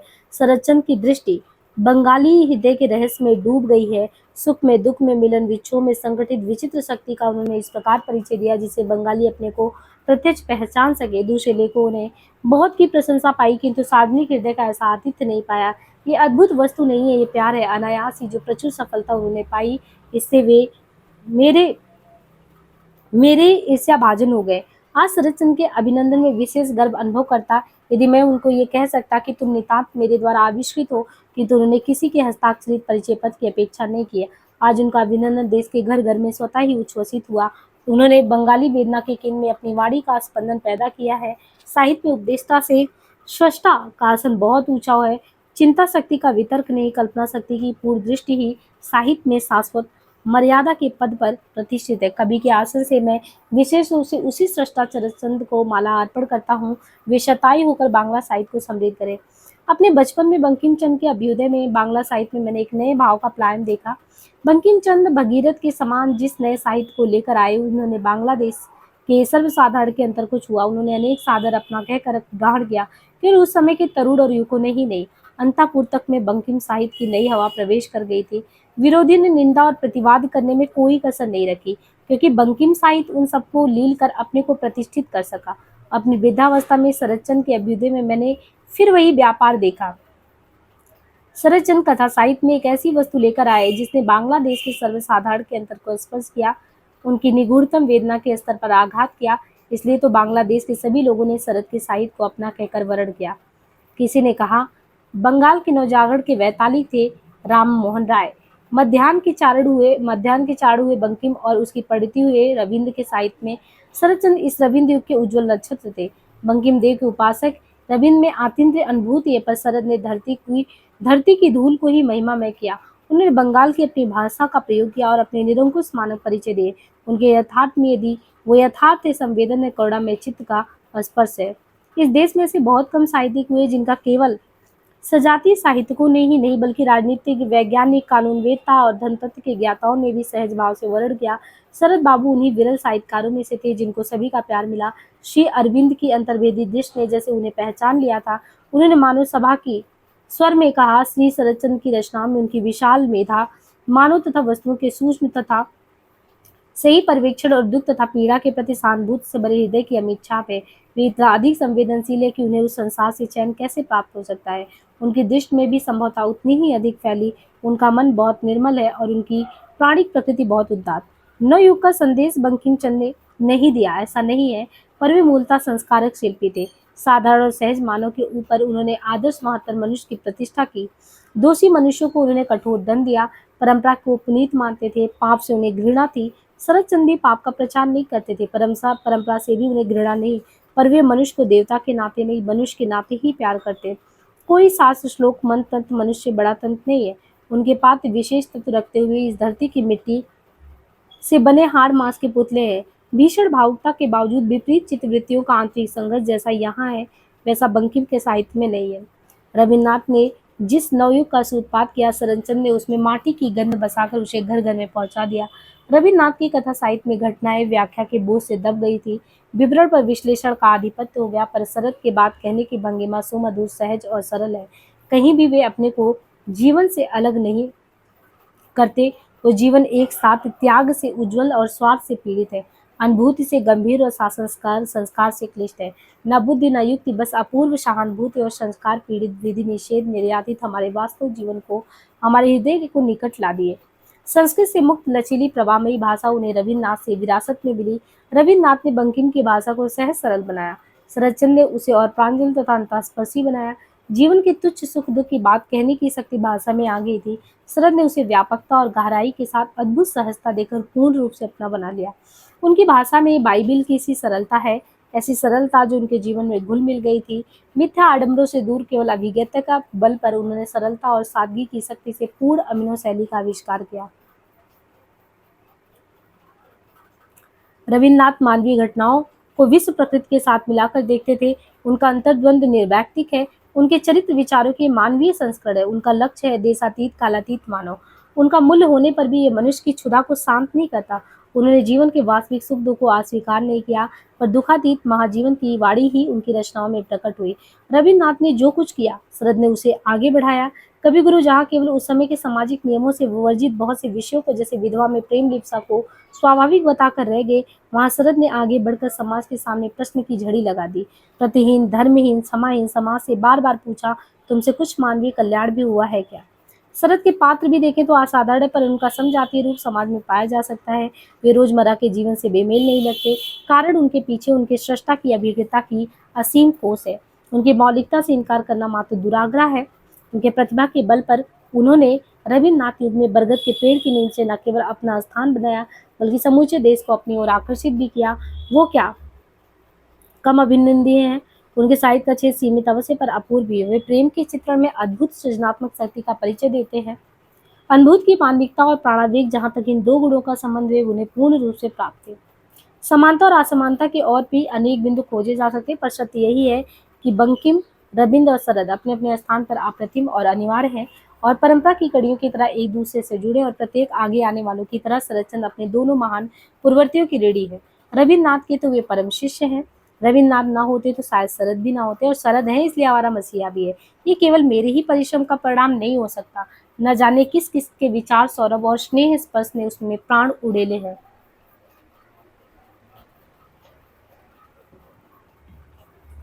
परिशिष्ट में उनके नामों का उल्लेख ही है। उनके प्रति कृतज्ञता प्रकट नहीं की जा सकती, प्रेम का अर्घ ही उनको दिया जा सकता है। उनके प्रारंभिक जीवन को समझने के लिए उस काल के अनेक व्यक्तियों के साथ साथ मैं उनके मामा और मित्र सुरेंद्रनाथ गांगुली का विशेष रूप से ऋणी हूँ। जो कुछ मैंने लिखा है प्राय उन्हीं सबका है, मैं तो मात्र शोधक हूँ। उसी प्रकार वर्मा प्रवास की कहानी के लिए मैं जिस एक व्यक्ति का सबसे अधिक ऋणी हूँ, वे हैं योगेंद्र नाथ सरकार। गिरिनाथ सरकार और सतीश चंद्र दासगुप्ता का योगदान भी कम नहीं है। इन सब व्यक्तियों की रचनाओं के आधार पर ही मैंने आवारा मसीहा के प्रथम 2 खंडों की इमारत खड़ी की। उनके राजनीतिक जीवन की सबसे अधिक सामग्री मिली थी सचिनंद चट्टोपाध्याय की पुस्तक से। इस प्रकार इस पुस्तक की सामग्री के 3 प्रमुख स्रोत रहे। एक तो उन व्यक्तियों से जो साक्षात्कार किसी न किसी रूप में शरद बाबू से जुड़े थे, तो उनसे इंटरव्यू लिया गया। दूसरे उनके समकालीन मित्रों के जो लेख संस्मरण, और तीसरे उनकी अपनी रचनाओं में इधर उधर बिखरे वो स्थल और प्रसंग। इतने अनुभव के बाद उन्हें ढूंढ लेना बहुत कठिन नहीं हुआ। मैं स्वीकार करूंगा कि पुस्तक को अधिक से अधिक प्रमाणिक बनाने के लिए मैंने इन विवरणों का यथाशक्ति उपयोग किया है। जीवित व्यक्तियों में मैं सबसे अधिक ऋणी हूँ सुपरिचित पर्यटक स्वनाम धन्य उमा प्रसाद मुखर्जी का, जिन्होंने सहज भाव से मुझे अपना लिया और शरद बाबू की सभी सामग्री जो उनके पास था वो मेरे लिए उन्होंने सुलभ करा दिया, नहीं मुझे भी वो पकड़ा दिया, और शरद बाबू की सभी सामग्री को जो उनके पास था सुलभ करा दिया। और उनके स्नेह के प्रतिदान की कल्पना करना भी उनके महत्व को कम करना है। इसी प्रकार गंगोत्री निवासी सुपरिचित पर्यटक और फोटोग्राफर स्वामी सुंदरानंद ने मेरे साथ घूमकर जो अनेक चित्र सुलभ करा दिए, उसके लिए सन्यासी का क्या धन्यवाद दूं, उन्हें प्रणाम ही कर सकता हूँ। अंत में मैं स्वर्गीय श्री नाथुराम प्रेमी को प्रणाम करता हूँ, जिनके कारण आवारा मसीहा का सृजन संभव हो पाया। मुझे खेद है कि इनके पूर्ण होने से पूर्व ही वो चले गए, पर इस बात का संतोष भी कि अंततः मैं उनकी इच्छा पूर्ण कर सका। उन्हीं की पावन स्मृति को मेरा यह किंचित जो प्रयास से समर्पित है। विष्णु प्रभाकर, कुंडेवालान, दिल्ली, अजमेरी गेट, मार्च 1974। फिर उन्होंने तीसरे संस्करण की भूमिका लिखी कि लगभग 3.5 वर्ष में आवारा मसीहा के 2 संस्करण समाप्त हो गए। ये तथ्य शरद बाबू की प्रति हिंदी भाषा भाषी जनता की आस्था का ही परिचायक है, विशेष रूप से इसलिए कि आज की महंगाई के युग में 45 या 35 रुपए कुछ अर्थ रखते हैं। दूसरे संस्करण में मैंने कोई विशेष परिवर्तन नहीं किया। टंकड़ और मुद्रण या किसी और प्रमादवश जो अशुद्धियां रह गई उन्हें ठीक कर दिया था। यहाँ वहाँ आए कुछ उद्धरण या तो निकाल दिए थे या उनके कलेवर कुछ कम कर दिए।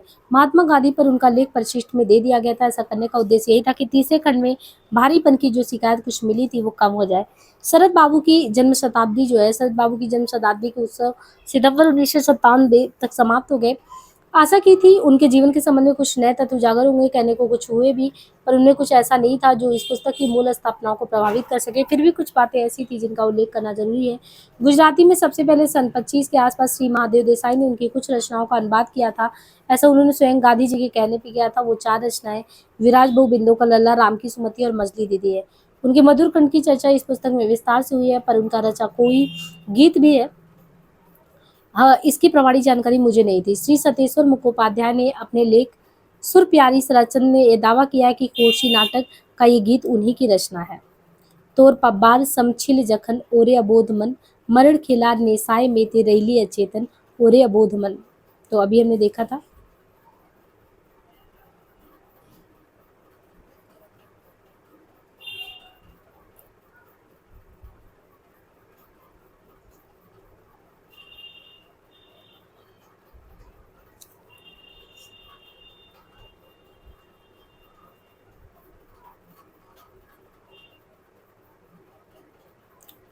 तो इस तरीके से इन्होंने पूरा उनके बारे में जितनी भी जानकारी हो सकी है ना, दिया हुआ है। हमने जो है भूमिका में देख लिया। अब ये अगर रचना आप देखेंगे तो इस तरीके से प्रथम पर्व दिशाहारा। प्रथम पर्ग दिशाहारा में क्या क्या है? दिशाहारा में आप देखेंगे विदा का दर्द, है ना, कैसे कैसे इनका जीवन कैसे है। दिशाहारा में देखिए पहले पर्व में दिशाहारा में आप देखेंगे विदाई का दर्द। भागलपुर में कठोर अनुशासन में कैसे इनका जीवन रहा। राजू उर्फ इंद्रनाथ से इनका परिचय कैसे हुआ। फिर वंश का गौरव, होनहार बीरवान, रॉबिन हुड, इसके बाद अच्छे विद्यार्थी से कथा विद्या विशारद तक, एक प्रेम प्लावित आत्मा, वो युग, नाना परिवार से इनका विद्रोह, शरद को घर में मत आने दो, राजू उर्फ इंद्रनाथ की याद, सृजन का युग, आलो और छाया, प्रेम की अपार भूख, निरुद्देश यात्रा, जीवन मंथन से निकला विष, बंधुहीन लक्ष्यहीन प्रवास की ओर। तो कुल आप 18 अध्याय इसमें देख रहे हैं।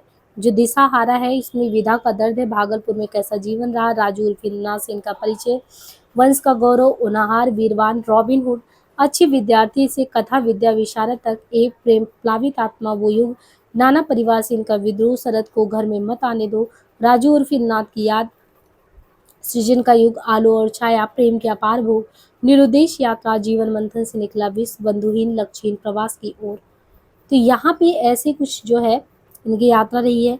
ऐसे ही आप देखेंगे जो द्वितीय पर्व है, द्वितीय पर्व में आप देखो तो दिशा की खोज में है कि एक और स्वप्न भंग, सभ्य समाज से जोड़ने वाला गुण, एक और स्वप्न भंग, सभ्य समाज से जोड़ने वाला गुण, खोज और खोज, वो अल्पकालिक दाम्पत्य जीवन, चित्रांकन, इतना सुंदर रचना किसने की, प्रेरणा के स्रोत, मोक्षदा से हिरणमयी, गृहदा, हाँ अब मैं फिर लिखूंगा, रामेश सुमति सारतेतर सुमति, सृजन का आवेग, चरित्रहीन क्रिएटिंग अलार्मिंग सेंसेशन, भारतवर्ष में विराज बहू, विजयी राजकुमार, नए नए परिचय, देहाती समाज और आवारा श्रीकांत, दिशा की खोज समाप्त।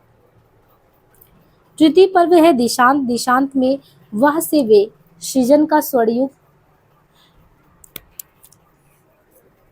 आवारा श्रीकांत की ऐश्वर, देश की मुक्ति का व्रत, स्वाधीनता का रक्त कमल, निष्कंप दीप शिखा, समाने समाने होए प्राणेर विनिमय, राजनीति के अभिज्ञता का साहित्य, लिखने का दर्द, समष्टि के बीच आवारा जीवन की ललक, हमने ही तो उन्हें समाप्त कर दिया, पाथेर दावी, रूपनारायण का विस्तार, देहाती शरद, डायनोसियस शिवानी से वैष्णवी कमललता तक, तुम्हें नाटक लिखने की शक्ति है, नारी चरित्र के परम रहस्य ज्ञाता, मैं मनुष्य को बहुत बड़ा करके मानता हूँ, देश के तरुणों में से कहता हूँ, ऋषि कल्य, गुरु और शिष्य, कैसर्व का वो असफल प्रेम, श्री अरविंद का आशीर्वाद, तब विहंग और बिहंग, बोर अल्लाह अल्लाह, मरीज की आवा दो बदल, साजन के घर जाना होगा, बेशुमार यादें। अब यहाँ से जो है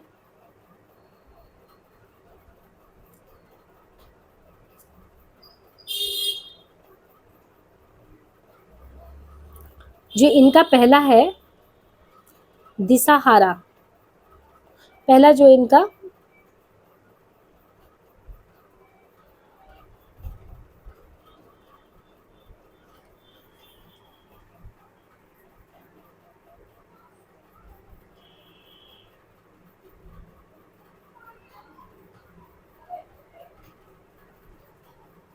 3 पर्व में है ये। दिसहारा जिसमें बचपन की यादें, उसमें 18 जो मतलब कि 18 और ये पहला पर्व में देखेंगे तो दिसहारा में 18 वो अध्याय है, तीसा की खोज में 18 है, 29 दिशांत में है। इनमें बचपन की घटनाएं हैं। तो आवारा मसीहा के जब हम प्रथम पर्व में देखते हैं तो पहले पर्व में है, किसी कारण स्कूल की आधी छुट्टी हो गई थी। घर लौटकर गांगुलियों के नवासे शरत ने अपने मामा सुरेन से कहा, चलो पुराने बाग में घूम आए। नाते में मामा और आयु में छोटे होने पर, यानी नाते में मामा है सुरेन, आयु में छोटे होने पर भी इनके साथ इनकी मित्रता का बंधन है। नाना के घर रहते शरद को लगभग कितने वर्ष हो गए हैं? 3 वर्ष हो गए थे। इससे पहले भी वो माँ के साथ कई बार आ चुका। सबसे पहली बार उसकी माँ जब उसको लेकर आई थी तो नाना जो इसके केदारनाथ थे, उन्होंने क्या दिया था, कमर में सोने की तगड़ी पहनाकर उसे गोद में उठाया था। उस परिवार में इस पीढ़ी का वो पहला लड़का था। 3 साल पहले की बात बता रहे हैं।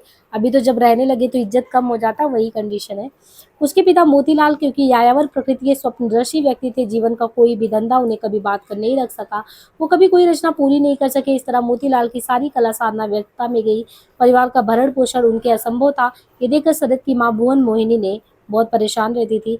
पहले तो पति को बहुत कुछ कहा सुना, फिर अपने पिता केदारनाथ से याचना की कि एक दिन सबको लेकर वो भागलपुर चली आई, इनके यहाँ पे चली आई। और मोतीलाल एक बार फिर घर जमाई होकर रह गए। पहला अध्याय। भागलपुर आने पर शरद को दुर्गाचरण एमई स्कूल की छात्रवृत्ति, तो दुर्गाचरण एमई स्कूल की छात्रवृत्ति क्लास में भर्ती कर दिया गया। नाना स्कूल के मंत्री थे, इसलिए बालक की शिक्षा दीक्षा कहाँ तक हुई इसकी किसी खोज ने खबर नहीं ली। उनमें छोटे नाना इनके अघोरनाथ, उनका बेटा मणिंद्र उनके साथ पढ़ता था। उन दोनों को घर पढ़ाने के लिए नाना ने अक्षय पंडित की नियुक्ति की थी, मतलब पढ़ाने आते थे अक्षय पंडित। मणिंद्र इनके छोटे नाना घोर के वो थे लड़के। वे मानते थे कि विद्या का निवास गुरु के डंडे में है। नाना के सेवक का नाम क्या था? नाना के सेवक का नाम मुशाई है। वे स्कूल के मंत्री नहीं, समाज के नेता भी थे। उनके जाते ही शरद ने घोषणा की, cat is out, let mouse play. यानी जो वो उनके नाना थे तो उनको एक तरीके से कि स्कूल के मंत्री नहीं, समाज के नेता भी थे। Cat is out, let mouse play, चलो खेला जाए, बिल्ली गई। और तुरंत ही संवेद गान का ये स्वर गूंज उठा था, dance little baby dance up high, never mind baby mother is नाई।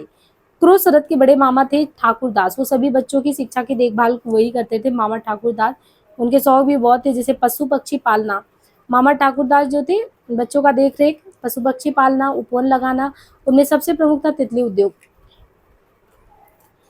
एक तो शरद के मामा जो ठाकुर दास थे वो देखते थे, लेकिन शरद वगैरह को जो है ये तितली उद्योग वगैरह बहुत पसंद था, मामा को नहीं, इनको पसंद था। गांगुली परिवार में पतंग उड़ाना वैसे ही वर्जित था जैसे शास्त्र दर यात्रा। उसे खेलने का जितना शौक था उतना ही पढ़ने का था। वो केवल स्कूलों की पुस्तकें नहीं पढ़ता था, पिता के संग्रहालय में जो भी पुस्तकें उसके हाथ लग जाती छिप कर उन्हें पढ़ डालता। एक दिन उसके हाथ एक ऐसी पुस्तक लगी जिसमें दुनिया भर के विषय की चर्चा थी। नाम था उसका संसार कोश। तो संसार कोश नाम ही लग रहा है, संसार का कोश। विपद पड़ने पर गुजरने के दंड से कैसे मुक्ति पाई जाती, इसका भी एक मंत्र उसमें लिखा था। अपने सभी साथियों को उसने ये मंत्र सिखा दिया। मंत्र था ओम यू यू रक्ष रक्ष स्वाहा। केवल गुजरने के दंड से मुक्ति पाने नहीं, सर्पों यानी जो सांप है उनको बस में करने का मंत्र भी उसी में मिला था। श्रीकांत और विलासी आदि अपनी रचनाओं में शरद ने सर्प विद्या की अच्छी चर्चा की है। श्रीकांत और विलासी में उसने तपोवन का पता सिर्फ सुरेंद्र मामा से बताया था, शायद इसलिए कि सुरेंद्र ने उसकी माँ का दूध पिया था। जाने से पूर्व उसने सुरेंद्र से कहा, मैं तुझे वहां ले चलूंगा, परंतु तू सूर्य गंगा और हिमालय को साक्षी, यानी सूर्य गंगा और हिमालय को साक्षी करके प्रतिज्ञा करके किसी को और नहीं बताएगा। उसने अंकगणित में ही 100% अंक नहीं पाए थे। अंग्रेजी स्कूल के पहले वर्ष में ही उसने परीक्षा में प्रथम स्थान प्राप्त किया था। शरद ने उत्तर दिया, वो बहुत दुखी है। दुखी लोग बड़े आदमियों की तरह दिखाने के लिए जोर जोर से नहीं रोते। रोना दुख से विदीर्ण प्राणों का क्रंदन होता है। गांगुली परिवार में उसकी इस सहज प्रतिभा को पहचानने वाला कोई नहीं था। केवल एक ही व्यक्ति ऐसे थे, वो थे केदारनाथ के चौथे भाई। केदारनाथ जो थे उनके चौथे भाई अमरनाथ थे। कबूतर पालते थे अमरनाथ, लेकिन अमरनाथ ज्यादा दिन तक जिंदा ही नहीं रहे। और जो केदारनाथ नाना थे उनके यहाँ पे एक यही थे चौथे भाई अमरनाथ, कबूतर पालते थे। कुसुम कामनी जो थी वो सबसे छोटे नाना अघोरनाथ की पत्नी थी। छात्रवृत्ति परीक्षा पास करके स्वयं उन्होंने ईश्वरचंद विद्यासागर के हाथों से पारितोषिक पाया था। जिनकी कुसुम कामनी जो नानी थी वो भी मतलब एक तरीके से पढ़ने उड़ने और छात्रवृत्ति भी पाई थी ईश्वरचंद विद्यासागर से, उनके हाथों से। और नाना के इस परिवार में शरद के लिए अधिक दिन रहना संभव नहीं हो सका। उसके पिता न केवल स्वप्नदर्शी थे बल्कि उनमें कई और दोस्त भी थे। राजू व शरद की मित्रता पतंग और संगीत से हुआ। तो राजू और शरद जब दोस्त हुए तो उनके दोस्ती का कारण, मूल आधार क्या था, दोस्ती कैसे हुआ था? पतंगबाजी में, पतंग से और संगीत से। शरद का कंठ बहुत सुंदर था, मधुर था। चौथे अध्याय में बहन अनिला जन्म उनकी ले चुकी थी। माता पिता ने बड़े चाव से पुत्र का नाम शरदचंद्र भी रखा था यहाँ। पांचवें में पंडित जी स्वयं कई बार उनकी शरारतों को अनदेखा कर जाते। एक तो वो पढ़ने में तेज था, दूसरे उनके बेटे जो काशीनाथ थे, पंडित जी के बेटे काशीनाथ का परम मित्र भी था। काशीनाथ उसी स्कूल में पढ़ता था और उसी स्कूल में पढ़ती थी उनके एक मित्र की कई बहन, ना जाने कैसे शरद की उससे मित्रता हो गई। एक बहन भी थी उसकी, बालिका शरद की संगनी थी। असली नाम उसका क्या था किसी को पता नहीं, परंतु सुविधे के लिए उसे धीरू के नाम से जानते थे। तो धीरू काशीनाथ भी वहीं पे थे।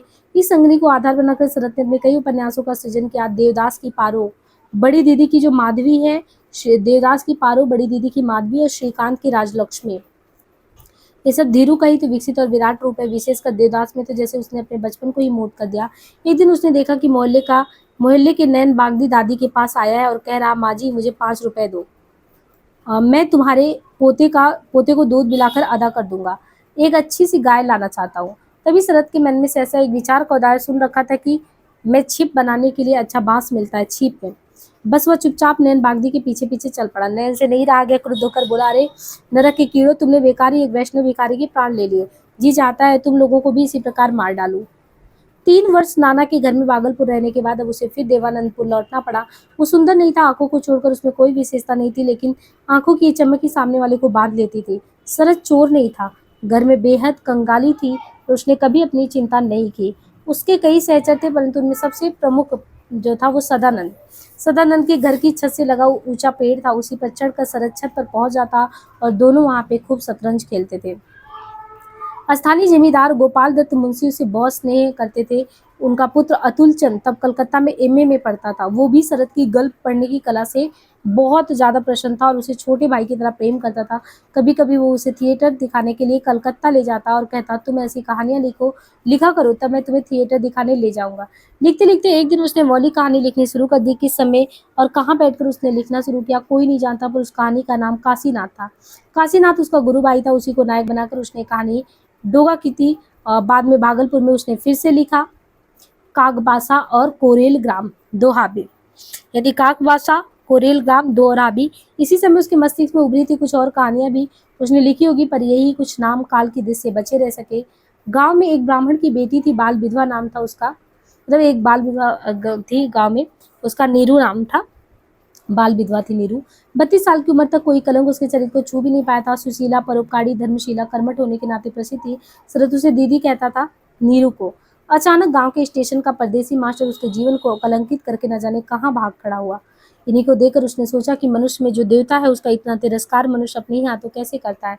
इन्हीं प्रश्नों ने उसकी पर्यवेक्षण शक्ति को तीव्रता दी और दिया संवेदन। इसी संवेदन ने उसे कहानीकार बना दिया। कहानी लिखने की प्रेरणा उसे और मार्ग से मिली। चोरी चोरी उसने अपने पिता की टूटी हुई अलमारी खोलकर हरिदास की गुप्त बातें और भवानी पाठ जैसी पुस्तकें कभी की पढ़ डाली। ये स्कूल की पाठ्य पुस्तकें नहीं थी, बुरे लड़कों के योग अपाठ्य पुस्तकें थी, यही उसका बताया गया था।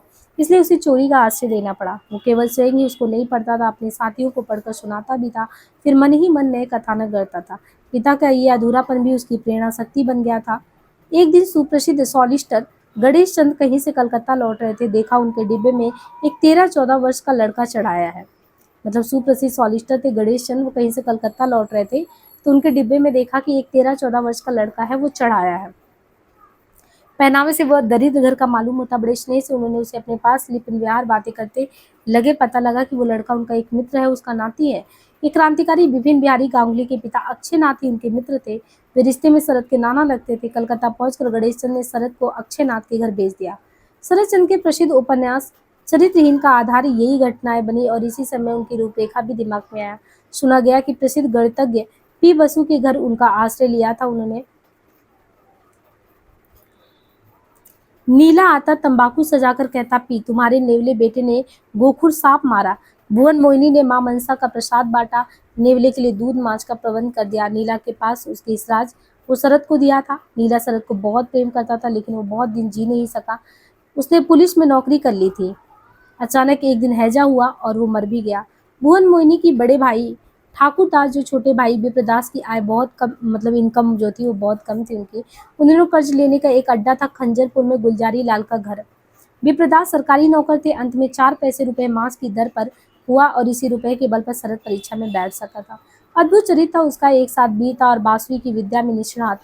कंठस्वर कैसा मधुर, हारमोनियम, क्लेरनेट सभी खूब अच्छी तरह बजाता था। अभिनय करने की उसमें असाधारण प्रतिभा थी। मोक्षदा स्कूल में संस्कृत के अध्यापक थे। उनके साथ हुए अन्याय का बदला शरत और लाजू लेते हैं। राजू उनके सिर पर लंबे लंबे बालों को देखकर वे कहा करते थे, उसने बाल इसलिए बढ़ाए हैं कि रविन्द्रनाथ ठाकुर के समान कवि बनना चाहता है। उसका पहला उपन्यास बासा या कागबासा पूरा हो चुका था। केवल मामा सुरेंद्र ने उसे छिपे छिपे दिखते देखा था। लिखूंगा तो रविंद्र जैसा, नहीं तो नहीं। और एक दिन उसने उसे फाड़ कर फेंक दिया था। अंत में छोटी नानी इसकी जो थी कुसुम कामिनी, उसने शरत की रक्षा की। पति से परामर्श करके उसने उसे घर के छोटे बच्चों के ट्यूटर नियुक्त कर दिए। बदले में उसको कॉलेज की फीस और पुस्तकों का खर्च चलाने लायक पैसे मिल जाते। प्रवेशिका परीक्षा पास करने के बाद माँ ने कहा, मुझे तारकेश्वर जाना होगा, मैंने तेरे बाल चढ़ाने की मनता मानी है। घर में शरत के अलावा दो छोटे भाई इनके प्रभास और प्रकाश थे। एक छोटी बहन सुशीला उर्फ मुनिया थी। इसी बहन की प्रसूति में माँ ने प्राण दे दिए थे सुशीला उर्फ मुनिया के। बड़ी बहन अनिला की शादी हो चुकी थी। पत्नी के मरने के बाद छोटे बच्चों को लेकर मोतीलाल सचमुच अपंग हो गए। मोतीलाल अब खंजरपुर मोहल्ले में अलग मकान लेकर रहने लगे। जिस समय शरत का जन्म हुआ वो चहुमुखी गति और प्रगति का काल था। साहित्य में ईश्वर की सबसे पहले अभिव्यक्ति हुई बंकिम चंद्र के आनंद मठ में। इस उपन्यास ने आधुनिक बंगाल को जन्म दिया, जो कालांतर में सारे देश की प्रेरणा बन गया। राजा राम मोहन राय ने अपने धर्म संस्कार की ओर ध्यान दिया। उन्होंने निराकार ब्रह्म की साधना, एकेश्वरवाद और अद्वैत की हिंदू धर्म की शुद्ध रूप प्रमाणित करने की चेष्टा की और इसी उद्देश्य से उन्होंने आत्मीय सभा की स्थापना भी की। इस सभा में धर्म चर्चा के अतिरिक्त जाति भेद समस्या, समरण, कुलीन प्रथा, सहभोज, निषिद्ध खाद्य समस्या, बाल विधवा, बहु विवाह और सती प्रथा आदि सामाजिक कुप्रथाओं पर भी विचार किया गया। स्वामी के गुरु रामकृष्ण परमहंस की जीवन दृष्टि सहित ये सब इस काल के महाप्रयाण पंडित ईश्वरचंद्र विद्यासागर ने भारतीय नारी के कष्टों को दूर करने के लिए संभवतः सबसे पहले एक ठोस कदम उठाया। इस क्षेत्र में उनका सबसे बड़ा काम विधवा विवाह का समर्थन था। शरद जब भागलपुर लौटा तो वो दलबंदी चरम सीमा पर थी। कट्टरपंथी लोगों के विरोध में जो दल सामने आया उनके नेता थे राजा शिव प्रसाद बंदोपाध्याय बहादुर। 15-20 वर्ष की अवधि में ही न केवल प्रचुर धन ही अर्जित किया, बल्कि सरकार से राजा की उपाधि भी पाई। इस बहिष्कार आंदोलन के मुखियाओं में शरद के नाना केदारनाथ भी थे। इनका आरोप था कि विदेश जाकर राजा साहब ने अपने ब्राह्मणत्व का विसर्जन किया। दो पड़ोसी में इस प्रकार मतभेद होने पर समाज में तीव्र हलचल मच गई। कुछ लोग केदारनाथ के पास जाकर अड्डा जमाते और हिंदू धर्म का गौरवगान करते, तो कुछ लोग राजा शिवचंद के दल में जाकर कट्टरपंथियों की संकीर्णता पर आक्षेप करते। ये आर्य थिएटर वयस्कों का था। राजू शरद के दल को ये संतुष्ट नहीं कर सका। उनके प्रयत्नों से एक नए थिएटर का जन्म हुआ। इसमें जो पहला नाटक उन्होंने खेला वो बंकिम चंद्र का मृणालिनी था। इसमें मृणालिनी का अभिनय स्वयं शरद ने किया था। यद्यपि इस विद्या में भी राजू उसका गुरु था, फिर भी शरद का अभिनय देखकर सभी दर्शक मुग्ध हुए, लेकिन गुरुजनों के प्रबल विरोध की गाड़ी से बंद कर देना पड़ा। कई वर्ष बाद आदमपुर क्लब की एक प्रवृत्ति के रूप में इसका पुनर्जन्म हुआ। राजा शिवचंद्र का बेटा कुमार सतीश चंद्र इस दल का प्राण था। संगीत और नाटक में उसकी रुचि असाधारण थी। उसके संगी साथी उसके उत्साही सदस्य थे। अपने दल को पुष्ट करने के लिए वो समय समय पर कलकत्ता जाते थे और वहाँ नाटक देखते थे, फिर लौटकर अपनी कला में सुधार करते थे। कुमार सतीश के पुत्र अन्नप्राशन उत्सव के अवसर पर कलकत्ता के स्वप्नसिद्ध मिनरवा के अभिनेता भागलपुर पधारे और राजवाड़ी में बड़ी धूमधाम के साथ उन्होंने अलीबाबा नाटक खेला था। शरद ने इसमें समुस्पा का पार्ट जो है खेला था और इसमें निपुणता से उसे निभाया। दर्शकों में एक भी उसे पहचान नहीं पाए थे। शरद के जो मजले नाना थे महेंद्र नाथ, उस समय कालिदासी नाम की एक नर्तकी मंसूरगंज में रहती थी। उनके पास बहुत पैसा था। कालिदासी के पास सुना जाता कालिदासी इन दोनों से स्नेह करती थी। देवदास के जितने भी कैरेक्टर का वास्तविक आधार स्कूल की ये साथी धीरू देवदास में पार्वती के रूप में और धर्मदास के चरित्र का आधार बना। नाना के घर का सेवक जो मुशाई है और यही कालिदासी चंद्रमुखी के रूप में अवतरित हुई। तो इस तरीके से कैरेक्टर अलग अलग जगह से मिलते थे। एक बार मित्र ने बोला, मेरे पास 3000 रुपए थे, वे नहीं मिल रहे हैं। पथभ्रष्ट हो जाने पर भी मनुष्य के अंदर की सद्वृत्तियां पूरी नष्ट नहीं होती। बारी खाली मन ही मनुष्य का असली परिचय नहीं है। अनेक सती नारियां अनेक कुकर्म करती हैं। चोरी झूठी गवाही कुछ भी उनसे नहीं छूटता। इसके विपरीत दुराचारियों के हृदय में भी दया माया बनी है। एक दिन छोटे नाना अघोर नाथ ने आदेश निकाला, शरद को घर में मत आने दो, उसका प्रवेश वर्जित है। आदमपुर क्लब के नाटक विभाग ने अनेक सुंदर नाटक मंचन किए। मृणालिनी, विलमंगल और जना। शरद ने इनमें क्रमशः मृणालिनी, चिंतामणि और जना की भूमिका निभाई थी। राजू ने गिरजा और पागलिनी का अभिनय करके यश अर्जित किया था। उसी रात को राजू के पिता ने उसे बहुत पीटा और उसी रात को वो लापता हो गया। सुना वो सन्यासी हो गया। गांव के मकान को भी मात्र 225 रुपए में छोटे मामा को बेच दिया था। 40 वर्ष की आयु में वो राजा के समान प्रसिद्ध होगा, ऐसा किसी सन्यासी ने कहा था। अपने तरुण मामाओं में बांग्ला भाषा और साहित्य के प्रति अनुराग उसी ने पैदा किया। उन लोगों ने मिलकर एक हस्तलिखित सचित्र मासिक पत्रिका शिशु का प्रकाशन भी शुरू किया। संपादक बने 10 वर्षीय मामा गिरीन्द्रनाथ। उनका हस्तलेख बहुत सुनता था गिरीन्द्र का। शिशु में शरद की कई रचनाएं छपी। बोझा कहानी उसने अपने प्रिय मामा सुरेंद्र नाथ के नाम से ही प्रकाशित की थी। न जाने कितने उपन्यास और विज्ञापन की कितने पुस्तकें उसने पढ़ डाली थी। डिकेंस, डैकेस, श्रीमती हेनरी वुड उसने कुछ प्रिय लेखक। शुभदा उपन्यास उसने अभी अभी समाप्त किया था। इस उपन्यास में उसने अपने परिवार की चरम निर्धनता की झांकी दी। विभूति और निरूपमा यहाँ के सब जज श्री नफर भट्ट की संतान थे। शरद का इस परिवार से संबंध निरूपा के मजले भाई का इंद्रभूषण के माध्यम से हुआ। उसके कॉलेज का सहपाठी था। उसी के द्वारा विभूति और निरूपमा की कविताएं शरद तक पहुंची और शरद की रचनाओं का उस परिवार में प्रवेश हुआ। उसे निरूपमा को इस बात पर विश्वास नहीं आया था। वो तो शरद की रचनाएं पढ़ पढ़कर अभिभूत होती जा रही। धीरे धीरे इन 2-3 वर्षों में उसने जो है बादशाह, बोझा, कोरेल ग्राम, अनुपमा का प्रेम, काशीनाथ, चंद्रनाथ, शिशु यानी बड़ी दीदी, हरिचरण, बाल स्मृति, सुभदा बेदा और देवदास आदि सभी पढ़ डाली। ये सब शरद की रचनाएं हैं। अभिमान वो मिसेज हेनरी वुड के उपन्यास स्टलीन का शरद द्वारा किया गया छाया अनुवाद था। उन दिनों उनके मन में अभिमान की जो आंधी चलती रहती थी, उसी के कारण उसने ये अनुवाद किया था और इसलिए इनका नाम अभिमान रखा गया था। निरूपमा इसको पढ़कर बहुत मुग्ध हो गई थी। इन दिनों शरद ने इन दिनों मेरी कोरेली और माइटी एटम का अनुवाद करना भी शुरू किया था। नाम रखा था उसका पाषाण। मेरी कोरली और माइटी एटम, इसका नाम पाषाण रखा था। इस साहित्य गोष्ठी के एक और सदस्य सतीश चंद्र मित्र। एक दिन एक खाते को मासिक पत्र के आकार में बदलवाकर उसके पहले पन्ने पर उन्होंने लिखा था आलो। उसके नीचे संपादक के स्थान पर इन्होंने सतीश चंद्र मित्र और योगेश चंद्र साउंदाल लिखा था। गिरीन्द्र ने प्रस्ताव किया कि इस पत्रिका को छाया नाम देकर फिर से प्रकाशित किया जाए। ये प्रस्ताव स्वीकार कर लिया गया। उसके संपादक नियुक्त हुए थे योगेश चंद्र। शरद ने जो है इस पत्रिका के लिए कई गल्पे और निबंध लिखे।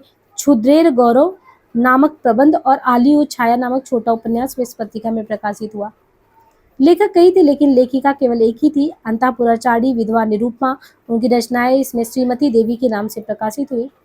शरद की जिह्वा पर आ बैठी थी। इसी समय किसी प्रसंग में उसने कहा, मैं सचमुच एक लड़की से प्रेम करता हूँ। सुरेंद्र आश्चर्य से उसकी ओर देखकर बोला, क्या सच? उसका नाम है नीरदा। शरद ने यह भी कहा कि बनेली राज्य के काम से यात्रा करते हुए एक दिन नीरदा के प्रेम में पड़ गया था। ये नीरदा बचपन की साथी धीरू भी हो सकती है। कितनी कहानियां इस नाम के साथ जुड़ गई थी। कहानियां ही कहानियां, सत्य कभी प्रकट नहीं हुआ। पर जाने दो, धीरू का जो है नीरदा का नाम राजलक्ष्मी भी हो सकता है। 16वें अध्याय में कहते हैं कि मेज पर उसके प्रिय लेखक हेनरी वुड, मेरी कोरली, लिटन और डिकिंस की पुस्तकें सजी रहती। असहाय और दुर्बल व्यक्ति को जब क्रोध आता है तो सीमा का अतिक्रमण कर जाता है।